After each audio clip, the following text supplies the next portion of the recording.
rápidamente el repaso de lo que vimos.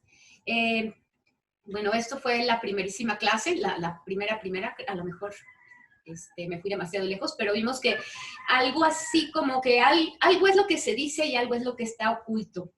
Cuando escribimos desde una cierta conciencia, que es lo de arriba, pero hay muchas cosas que no están en nuestro poder, que no estamos controlando y que de alguna manera son parte de eso que estamos escribiendo. ¿Hasta dónde quien escribe? ¿Hasta dónde realmente? Bueno, lo primero es saber que cuando queremos escribir hay mucho de ese escritor interior que nos escribe a nosotros. Y este taller va, pues, de estudiar ciertas teorías literarias, de entrar a terrenos algo científicos, la ciencia del lenguaje. Y bueno, empezamos a ver algunas definiciones y vimos cómo algunas veces nuestro cerebro ante definiciones académicas tiene algunas de esas tres expresiones. O nos encantan las definiciones o nos quedamos como un poco en atención a ver qué nos dice y hay un poco de dificultad o no nos gustan las definiciones. Y bueno, fuimos así a través de lo que forma parte del estudio del lenguaje. El estudio del lenguaje obviamente va por la filología, por la retórica y poética, por la teoría literaria. Vimos todo esto, no nos vamos a quedar hoy en esto, pero también llegamos hasta la hermenéutica, que es la ciencia de interpretar los textos. Tiene ese nombre debido al dios Hermes, un dios griego que era el encargado de ir arriba con los dioses, que les dieran los mensajes que deseaban los dioses que Hermes entregara a los hombres, ¿sí? Vimos que está todo texto que se precie de calidad tiene que tener una unión íntima con la estética. Es decir, cuando queremos escribir, tenemos que cuidar mucho también la forma. Y bueno, esa primerísima clase, ahorita vista a través de este repaso, nos enseñaba que la filología es el estudio, por ejemplo, del clima que generó el iceberg. O sea, ese iceberg que les pasé al principio se da por todo un clima. Entonces, la filología es el estudio de todo eso que genera algo. La teoría literaria sería el estudio del contenido del iceberg. A ver, bueno, este iceberg, ¿de qué está hecho? La retórica y poética serían las formas del iceberg, su altura, sus límites y su relación con el océano. Y la estética sería eso que sobresale del océano y que da la vista de que quien contempla el iceberg, por ejemplo, desde un barco. Y la hermenéutica sería la manera en que el iceberg está cerca o lejos del barco y por ende lo que este iceberg significa para quienes lo contemplan. Eso lo vimos en la primera clase. Vimos un poquito de qué iba este curso y pues nosotros esa primera clase desarrollamos una cierta idea, una cierta teoría muy personal de lo que para nosotros era el lenguaje. En la segunda clase ya entramos de lleno con un teórico que yo lo elegí porque precisamente no es tan teórico. Disculpen al perrito, pero pues ya les dije que ayer los guardé y luego tengo 4, ¿eh? Tengo 4 porque estoy cuidando de 2 a mi hija, entonces a veces es extremo. Si llegara a ser extremo voy a silenciar la grabación y ni modo, iré a encerrarlos. Pero bueno, esto es lo que empezamos a ver la clase pasada con Wittgenstein, que los límites de mi lenguaje significan los límites de mi mundo. Esa fue su primera propuesta. Vimos que es un teórico que tiene un cambio en su propuesta y eso fue muy interesante porque implicó la evolución de su mirada de filósofo, de su mirada con respecto a ese mundo que se le manifestaba en torno al lenguaje. Bueno, mientras pasa el canto del afilador, vamos a dejarlo, escuchan el canto del afilador, porque yo creo que a Wittgenstein le hubiera encantado que en una clase suya se colara el ladrido de un perro, el canto del afilador. ¿Por qué? Porque precisamente a lo que llega al final de su vida, que murió joven, o sea que quién sabe si hubiera seguido explorando, seguramente hubiera seguido explorando. Pero él hablaba de que el lenguaje es todo esto que pasa. Y hoy tenemos pues ese canto de la vida en torno a esta clase. oigan el afilador, qué bonito canta, a ver si suena. ¿No, verdad? Bueno, pues hablamos de Wittgenstein, dimos las fechas de su nacimiento, dimos su lugar de nacimiento.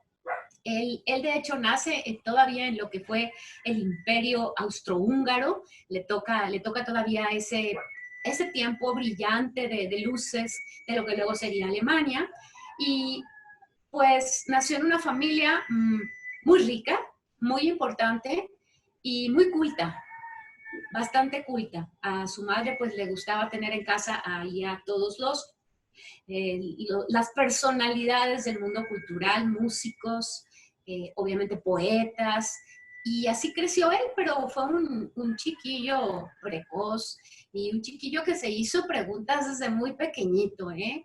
Me imagino que tenía una vida plena en este sentido de asombros externos, es decir, había mucho que lo podía asombrar. Les voy a pasar luego unos videos que encontré después de la clase que les di, encontré otros videos para que complementen lo que yo aquí les cuente de Wittgenstein con luego, pues, la investigación personal, ¿no? Vimos la clase pasada que el Tractatus fue su primera propuesta teórica acerca del lenguaje y que ese mentado Tractatus después es, por él mismo, es revisado y de alguna manera criticado por él mismo. Pero esa crítica para mí, lo vimos también en la clase pasada, no es tanto que haya refutado en su totalidad lo que propuso, sino que encontró un complemento, ¿verdad? Eso vimos. ¿Hay las posibilidades de usar el lenguaje para expresar realmente la realidad? Nos hicimos esa pregunta, si de veras podemos expresar la realidad con esto que decimos lenguaje.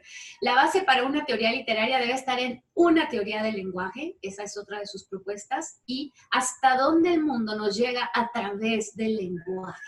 Y de esta manera nos hace entrar en sus laberintos y equívocos. Vimos, todo esto fue un poco perdón que lo pase rápido, pero como ya lo vimos, si alguien no lo vio, tenemos la grabación y podemos mandar el video para... no sé si espero que sí se haya grabado, pero les podemos mandar el video. Estas serán algunas de las frases de Wittgenstein. El lenguaje es comprendido como esencialmente privado, es decir, que cuando estamos hablando desde algo interior y a veces creemos, fíjense si no les ha pasado, es que a veces creemos que somos entendidos y no somos entendidos. Lo que pasa es que nosotros nos entendemos o creemos entendernos. Cuando nosotros expresamos algo y lo expresamos desde esa realidad tan conocida y personal, juramos que el otro la tiene, y cuando escribimos pasa igual. Estamos escribiendo desde nuestra historia única, que es la historia personal, en donde creemos que todo es así, y aunque sabemos que no todo es como lo que pasa en nuestra pequeña vida, lo sabemos, pero a la hora de expresarnos no lo contemplamos, ¿sí? No contemplamos eso. Entonces, por eso es que esta frase es de el lenguaje es comprendido como esencialmente privado. Bueno, ¿por qué no avanza? El límite del lenguaje, lo inexpresable sería lo místico. Miren, tan místico que se comió una L, la maestra. Pero sabemos que ahí dice el límite del lenguaje, lo inexpresable, lo místico. Wittgenstein llegó a ser considerado místico. De lo que no se puede hablar es mejor callarse. También fue una de sus primeras propuestas. Entonces, todo esto lo vimos la clase pasada, estamos rápidamente viendo. ¿Qué pasó luego de años? Vio que lo que tenía que atender era el juego del lenguaje, ¿sí? O sea, lo que hacemos con la lengua, lo que hacen los enamorados con las palabras, lo que hacen los hombres que dirigen con las palabras, ¿eh? O sea, es que hay juegos de lenguaje. El dirigente juega con las palabras, los enemigos de los dirigentes juegan con las palabras, o sea, todo es un juego infinito de matices, de engaños, de ocultamiento o de revelar. Entonces, él pues cuando se da cuenta de que todo lo que tenemos es este juego de lenguaje, se da cuenta que sus dos posturas como que le gustan, las posturas le gustan a los que ven la lengua con esta mirada muy concreta y a los que ven la lengua con esta mirada muy amplia. Entonces pareciera que Wittgenstein, sin proponérselo, porque él no tenía la intención de hacer todo esto para nadie, lo hacía para él, pero se dio cuenta de que un poco le dio gusto a ambos, ¿sí? O sea, le logró dar gusto a ambos, pero a él no le gustaba que se quedaran en uno solo de los lados. Por ejemplo, su maestro Russell, Bertrand Russell, que ya estaba fascinado con la propuesta de Wittgenstein, de repente a él pues no le late para nada que haya entendido, porque dice es que realmente no entendió la amplitud de lo que yo quería decir. Bueno, aquí tenemos una serie de, no sé si por ahí alguien trae su micrófono que lo tenga activado, que se nos cuelan también ruidillos de otro lado. Revisen sus micrófonos en apagado. Bien, vemos que, a ver, ¿cómo vamos a poder estudiar el lenguaje si tiene todas estas formas? Pedir. ¿Cómo pedimos? O sea, ¿cuántas maneras tenemos de pedir? De orar, de preguntar, de llamar, de enamorar, de engañar, de insinuar, de anunciar, de ocultar, de describir, de informar. ¿Cuántas maneras? Entonces, todo esto, pues, estuvo ahí en esta clase. Y vimos entonces que tenemos a dos Wittgenstein. El primero, el que dice que el lenguaje es un intento de reflejar la realidad. O sea, básicamente el Tractatus es, el hombre tiene para reflejar su realidad el lenguaje, ¿sí? El pensamiento, la estructura del lenguaje, la lógica lingüística para conocer una realidad con una estructura establecida. Como ven, allí está como una losa imponiendo que el lenguaje es la única manera de conocer una realidad. Pero luego cambia y dice, no, hay muchísimos juegos del lenguaje y pues esto ya queda en el libro de las investigaciones filosóficas. El único libro publicado en vida de Wittgenstein fue el Tractatus. Ya después lo que se publican son todas sus clases o cosas que él había tenido anotadas.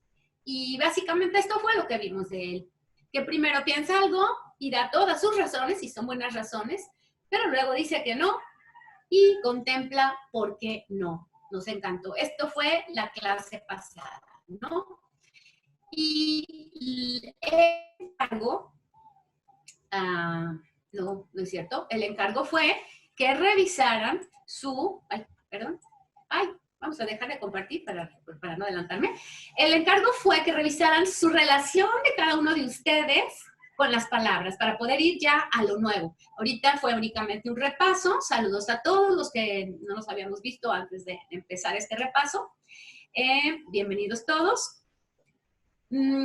Su consigna fue mi relación con lo que leo, mi relación con lo que escribo y mi relación con los demás a través de mi lenguaje. ¿Qué reflexiones hubo a partir de todo esto que nos da Wittgenstein? O sea, como escritores, como lectores y como compañeros, amantes, amigos, padres, hermanos, hijos. ¿Se dan cuenta de que tenemos esa herramienta y no hemos valorado o dimensionado esa herramienta? Bueno, a ver, pues ya, ¿quién quiere comentar algo? ¿Quién revisó, investigó? ¿Por ahí alguien que nos quiera comentar? Active su micro y adelante.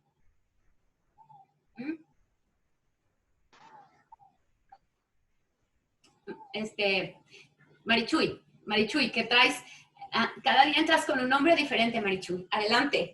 Pues ya ando pidiendo prestada las computadoras. Bien, voy a leer algo que escribí. A ver, ¿sí me escuchan ahí? Sí. Ok. Mis palabras con la escritura. Mis palabras con la escritura abren un vínculo entre mi pasado y mi presente. Es una manera de entablar comunicación con mis vivencias, no con todas, solo con aquellas a las que quiero dar forma concreta para que puedan ser compartidas con otros. Mis palabras con la lectura. Mis palabras conectadas con la lectura son capaces de entablar una conversación con el otro, con el que vive la lectura, con el que la hizo posible. Es también una manera de descubrir de entre las entrañas de lo escrito mensajes escondidos del escritor, analogías que puede utilizar para la interpretación de hechos y situaciones de la vida cotidiana. Es una manera de entender el mundo donde se creó. Mis palabras con los demás. Como dice él. Lo que digo, abren un juego de palabras entre otros que al igual que yo tienen los mismos códigos para entender la realidad en que nos movemos. En un plano de mi decir a los otros, puedo tener puentes que nos unan o puedo abrir zanjas tan profundas como fuertes sean mis palabras. Mis palabras con los otros abren también la posibilidad de adentrarme en el pensamiento de ellos y apropiarme de sus ideas, valorarlas o confrontarlas con las mías, Es todo.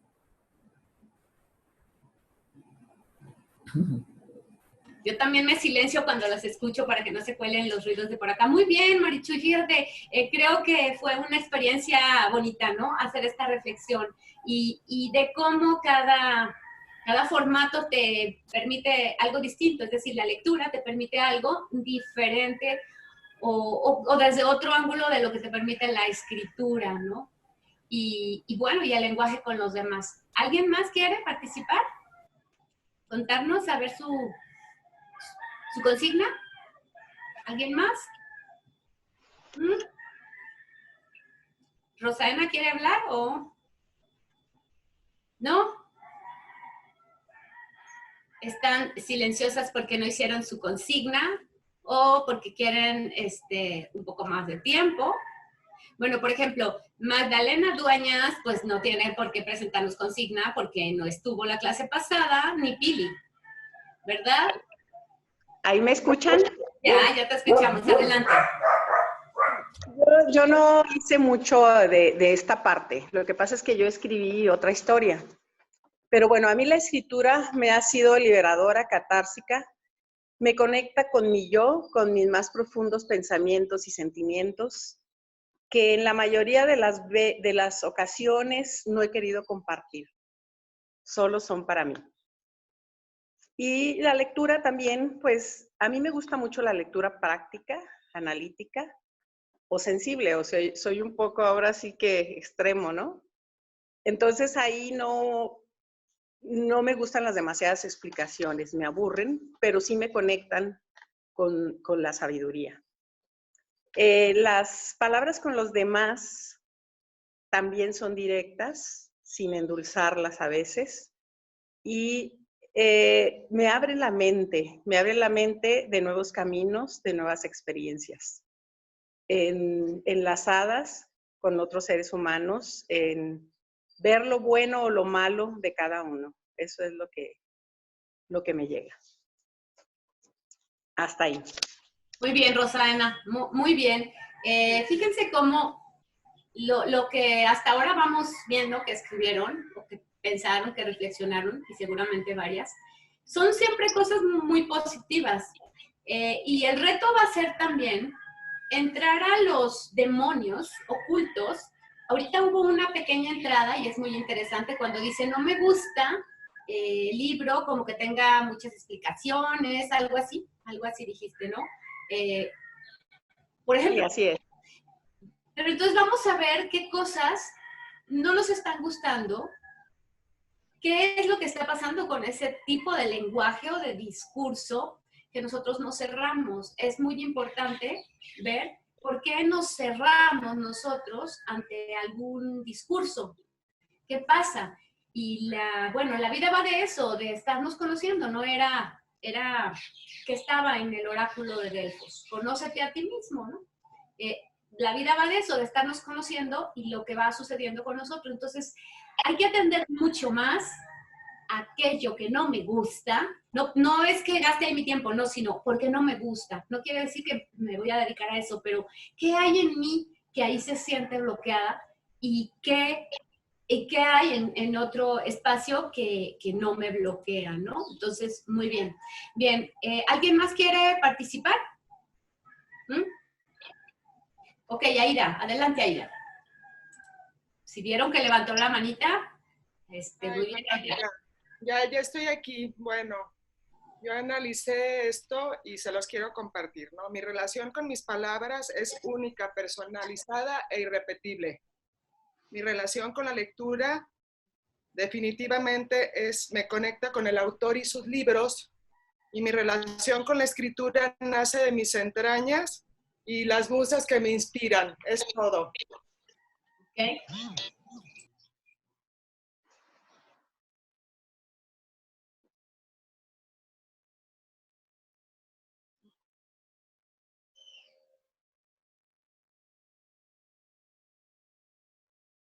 No oigo. Ya, es que yo misma había bloqueado para que no entraran cuando ustedes hablan mis ruidos. Bien, más adelante, muy bien, Aida, muy bien, muy práctica, muy directa, muy separado cada espacio. Ahorita estamos como explorando, pero yo les voy a pedir que en este taller no es de escritura, pero es para que tengamos conciencia cuando escribimos de cómo escribir, que vayan encontrando maneras de decir las cosas, nuevas maneras de decir las cosas. Por ejemplo, hay algo que se llama lugar común, ¿sí? Hay algo que se llama lugar común. Si es un lugar común, es que es un lugar al que va mucha gente, ¿sí? Así su nombre lo dice, es bonito porque es un lugar común, muchos van ahí.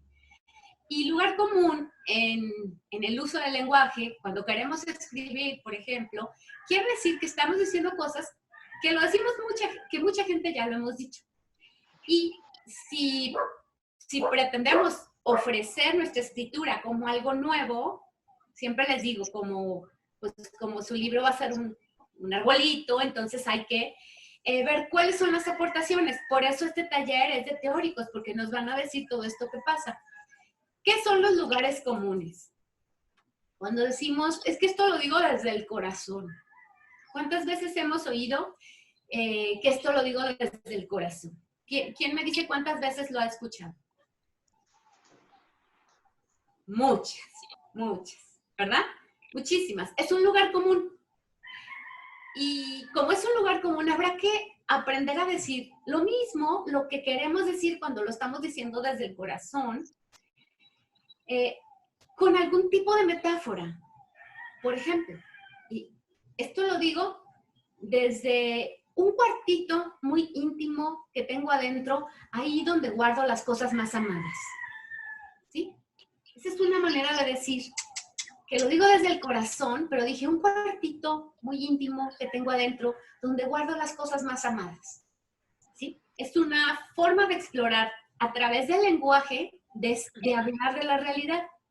Porque si yo lo digo desde el corazón, aparte que ya se ha dicho mucho, no estoy encontrando una manera a lo mejor, fíjense bien, ya no tanto porque sea lugar común que se valdría, sino porque a lo mejor no dice enteramente, a lo mejor enteramente no dice todo lo que puede decir cuando yo hablo desde ahí, desde dónde hablo, ¿sí?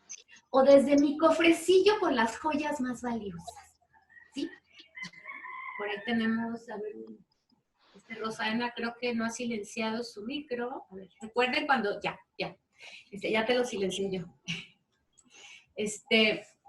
Entonces, es muy importante en estas descripciones tratar de estar jugando también nosotros con el lenguaje. Por eso ahorita yo traje a Wittgenstein, porque Wittgenstein primero empieza desde la postura de tengo mi lenguaje para decir mi realidad, pero luego se da cuenta que lo que tengo es mis juegos del lenguaje. ¿Cómo juego yo con el lenguaje para decir las cosas? ¿Cómo voy a jugar?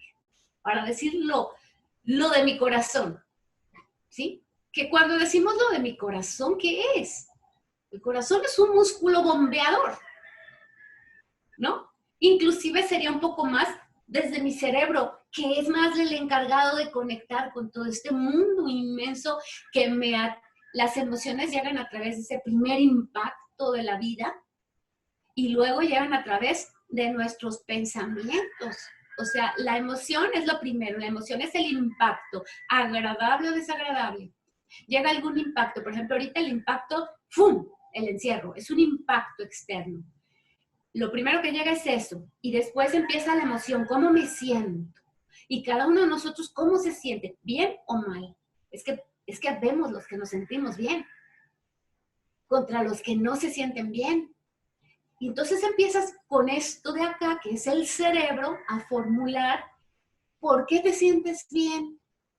Inclusive llegas a través del cerebro, que es algo tan racional, a sentir culpa por sentirte bien cuando hay otros que se sienten mal. Imagínense hasta dónde llega. ¿Y todo eso qué fue? Los pensamientos. Todo este juego inmenso que nos ha llegado a través de la información heredada. Tienes que sentirte culpable si tú estás bien y los otros están mal. Tienes que sentirte culpable.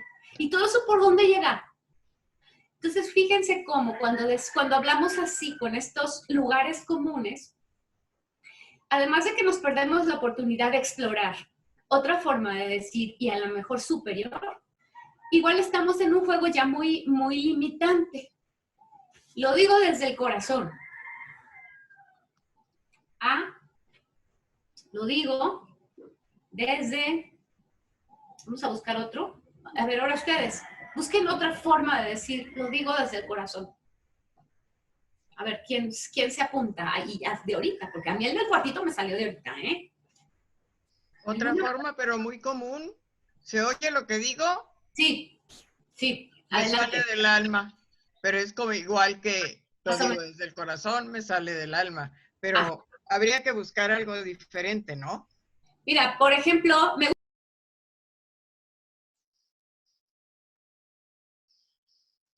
¡No te oímos! es que para oírlas yo también me silencio, pero ya no lo voy a hacer. Inclusive el alma es algo más grande y más abarcante que decir corazón.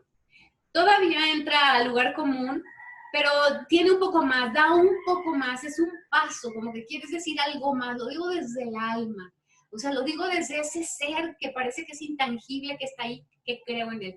Entonces, es un poco más. Hay un libro precioso que ilustra esto, voy a ver si se los mandamos también, se los vamos a mandar dentro de siempre al final de la clase les mandamos a lo mejor algún recorrido a través de las ligas que puedan apoyarles, el seguir en el conocimiento. Les voy a mandar, este libro se llama El pájaro del alma, ¿sí?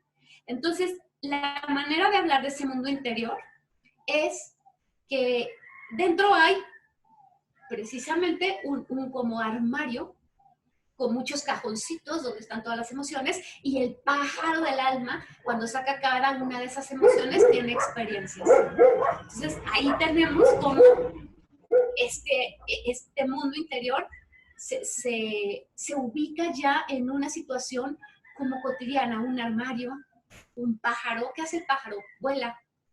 Entonces empezamos a entender que tenemos un montón de recursos, tenemos muchos recursos al alcance de la mano, no los utilizamos porque estamos siempre como en nuestra zona de confort del lenguaje. No utilizamos el montón de recursos que se nos dan leyendo, también, leyendo se nos da. Bien, ¿alguien más quiere opinar? Pues sí, Yolanda, ya que sí, ya por fin entré al grupo. ¿Ah? Me tardé un poquito, no encontraba la clave. Acabo de terminar de leer el libro de Laura Restrepo, el de Demasiados Héroes. Y justamente cuando estaba leyendo lo último me acordé de algo que te habías dicho en la clase anterior, de qué aprendemos cuando leemos. Y a mí me llamó mucho la atención algo que presenta Laura Restrepo.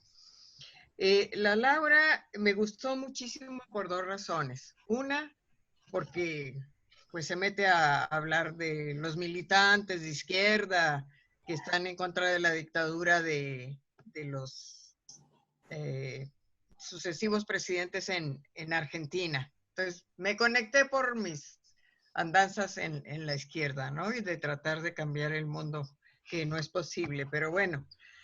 Pero lo segundo, que es lo que quería comentar, la capacidad de la autora de cortar sus, por ejemplo, está narrando algo, lo corta y empieza y sigue con una conversación o con su hijo, con una amiga o con el amante o con quien sea.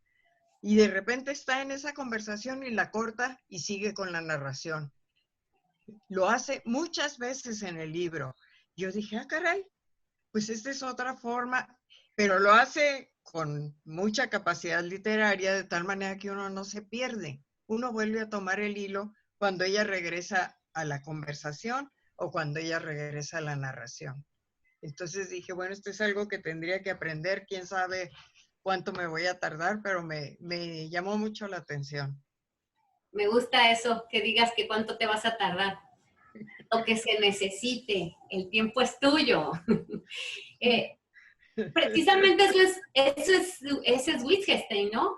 El juego del lenguaje, está jugando con el lenguaje. Primero está, a lo mejor en una descripción, no lo he leído, pero como me lo describes, está en una descripción y luego entra a un diálogo, ¿sí? Ya mi amado Cervantes, en su Quijote, nos dio las bases.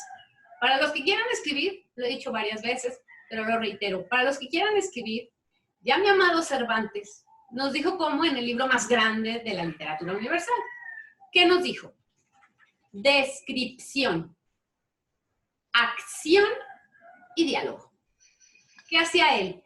Describía dónde estaban. Los ponía a hacer algo, acción, y luego los escuchábamos. Entonces estaba él comprendiendo desde antes de Wittgenstein que el primer discurso, el de la descripción, nos ubicaba. De manera que si quiero escribir tengo que ubicar. Puede ser con una oración, ¿de acuerdo? No implica que sea un párrafo, puede ser una oración, puede ser un párrafo. Hay que ubicar con una descripción ese mundo donde estamos. Acción. No estamos así. Ahorita, por ejemplo, estamos en clase, estamos aprendiendo, estamos gozando, estamos en una compañía virtual, estamos, o sea, hay una acción. Y luego el diálogo, es esto que se cruza, este ir y venir, donde podría yo estar creyendo que les enseño una cosa y pueden estar aprendiendo otra. Y no importa. Lo mejor, porque Wittgenstein era un rebelde, consiguió un libro de su vida, lo publicó Anagrama, se los paso también en las ligas. Conseguí ese libro de su vida, es el mejor de sus biógrafos.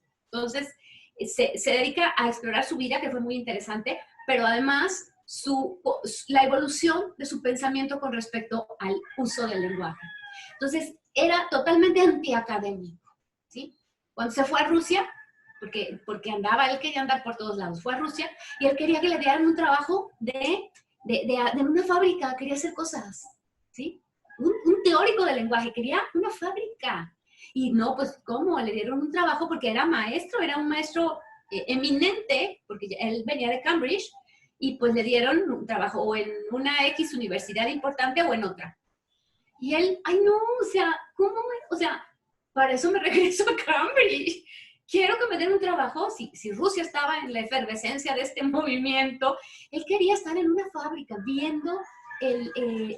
viendo cómo la gente habla en una fábrica, lo que dice o lo que guarda o lo que calla, los silencios, las palabras que se repiten, todo. Y pues bueno, no se le hizo, ¿verdad? No le dieron el trabajo en una fábrica. Pero bien, vamos a seguir. ¿Alguien tiene comentario o les sigo presentando? Traigo ahorita más cosas de Wittgenstein. ¿Sí? ¿Sigo presentando o alguien quiere ahorita comentar? No veo manita levantada. Si alguien no la veo, recuerden que me asomo así porque tengo una camarita que a veces me bloquea. Entonces, no me lo tomen a mal que ande moviéndome de acá para allá. A ver. Ahí voy.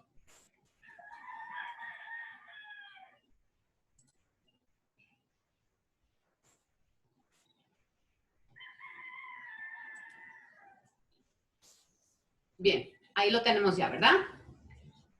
Porque ayer creí que estaba compartiendo y no estaba compartiendo. Si no estoy compartiendo, me dicen, toman el micro y me dicen. Bien, vamos a aprender desde el mundo de las palabras. Esto es un pero. ¿Sí? ¿Alguien puede contradecirme? Creo que nadie me puede contradecir. Esto es un pero. Esta fue la primera propuesta, digamos, de Wittgenstein. Esto es un perro. ¿Alguien puede decirme que no? ¿Alguno de ustedes puede decirme que no? Yo misma puedo decirles que no. ¡Claro que no! Esa cosita no es un perro, es un dibujito mínimo. Esa cosita no tiene pulgas, esa cosita no ladra cuando pasan por allá afuera, esa cosita no estaba ahorita, no, aquí tengo uno, queriendo atención. A ver, otra vez vamos a verlo, ¿sale? Otra vez. Pensando todo esto, ¿esto es un perro? ¿Se fijaron? Con la reflexión, ¿cómo cambió? Y es que a veces así usamos las palabras, decirlo, lo digo desde el corazón, es un poco, esto es un perro. Hay más palabras, más juegos de lenguaje para hablar del perro. Inclusive hay hasta ¡wuf, wuf!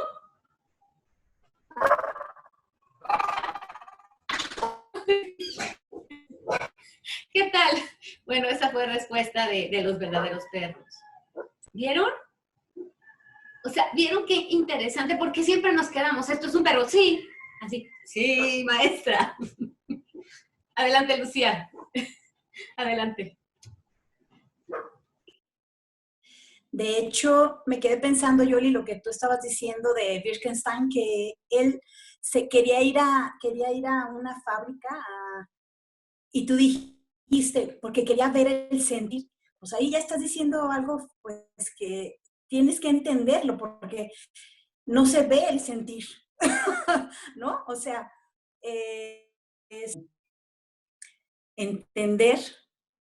Es como cuando aprendes otro idioma y te dicen, no, es que así no se dice, y no lo trates de entender, no lo trates de decir literal, porque no vas a poder aprender así, no vas a avanzar.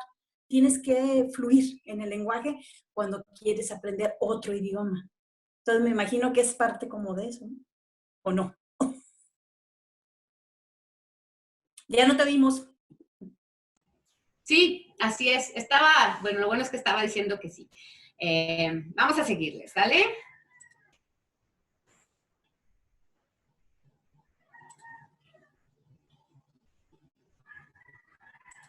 Bueno, entonces ya quedamos en que este dibujito, primero me dijeron si es un perro, luego vimos que, pues, ¿cómo? Igual, y es muy limitado decir que eso es un perro. Ahora sí vamos a algo más profundo. Un perro, fíjense que no puede mentir. Todo esto lo tomo de las reflexiones de Wittgenstein, de las clases que dio. Esto ya fue de sus clases. Él, por dar clases, dibujaba un perro, hizo un poco lo mismo que yo hice, y luego decía, un perro no puede mentir. O sea, dense cuenta que ya el hecho de la mentira es totalmente nuestro. Un perro no puede esperar que su amo venga el miércoles, porque no tiene lenguaje, no hay un miércoles para él. Hay toda una experiencia de día que no tenemos idea. Imaginar una lengua es en realidad imaginar una forma de vida, lo que dijo Lucía. O sea, imaginarnos una lengua es imaginar, porque es lo único que tenemos, ¿no?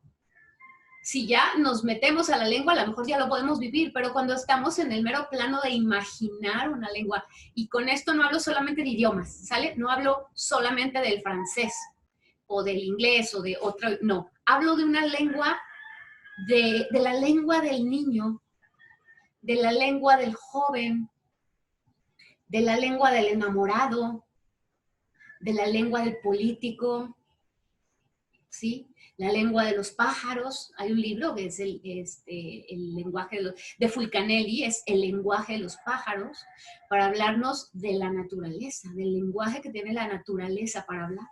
Entonces, imaginar una lengua es completamente imaginarnos toda una forma de vida. Totalmente. No podemos nada más estudiar el lenguaje desde la palabra como un témpano de hielo, sino desde el derretimiento de la palabra hasta convertirse en el agua que era. Bien, otra experiencia. Hay un rinoceronte en este cuarto. Entonces, pues lo primero es, díganme, ¿hay un rinoceronte en este cuarto? ¿Hay un rinoceronte en este cuarto?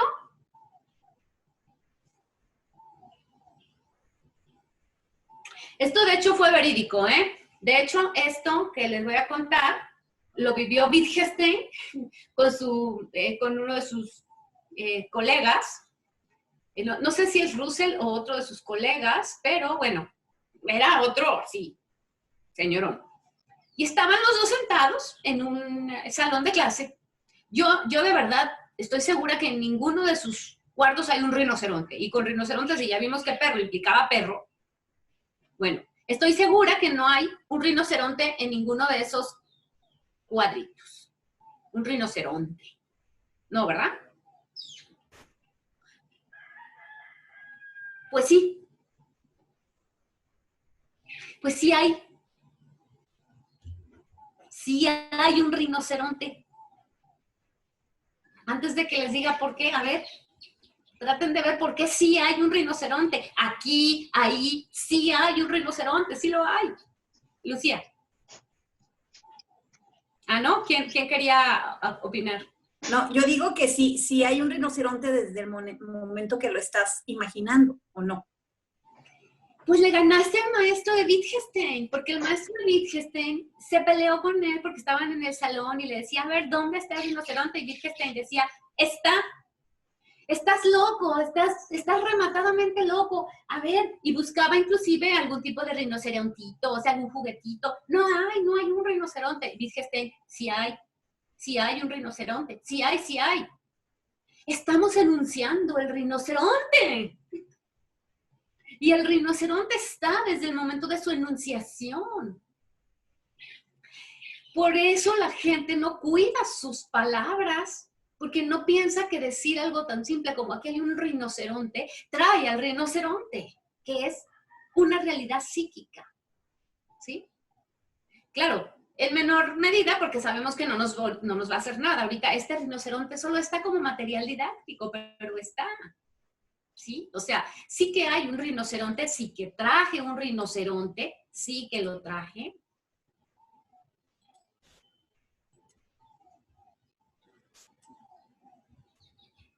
Ya lo traje. Al menos lo traje igual que el perrito. Pero ya lo había traído desde antes. Desde ahí está el rinoceronte. Allí ya está, porque está la palabra rinoceronte. Voy a probar algo que me dijeron que servía. Déjenme ver si sí. Ay, creo que hay como una lucecita para señalar. A ver si sí. Voy a ver. ¿Señalé? Pues no sé. Bueno, mejor dejo de usar estas. ¿Vieron? Sí hay un rinoceronte. Aquí está. Aquí está el rinoceronte.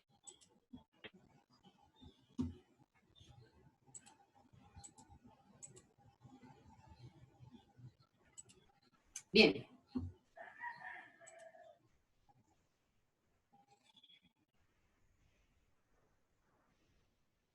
Pues yo, o sea, casi esto, si esto se entiende enteramente, a profundidad, pues esto es un impacto muy fuerte. Cada vez que escribo, estoy dando vida. Así de fácil, estoy dando vida. Hay una realidad a la que yo le estoy dando vida.